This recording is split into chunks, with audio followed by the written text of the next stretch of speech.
అధికారంలో ఉన్న చంద్రబాబు నాయుడు పాలన ఒకవైపున గాలికి ఎగిరిపోయినట్టుగా కనిపిస్తుంది. మరోవైపున రాష్ట్రంలో ఒక యాడ్ ఏజెన్సీ నడిపిస్తా అన్నట్టుగా రాష్ట్రం నడుస్తూ ఉంది.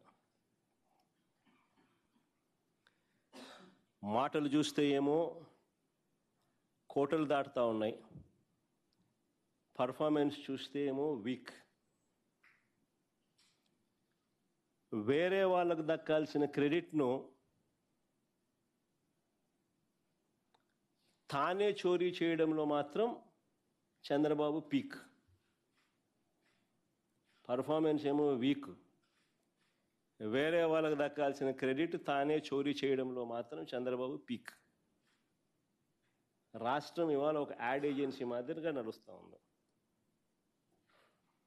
మరిన్ని ట్రెండింగ్ వీడియోల కోసం న్యూస్ 18 తెలుగు యూట్యూబ్ ఛానల్ను సబ్స్క్రైబ్ చేసుకోండి.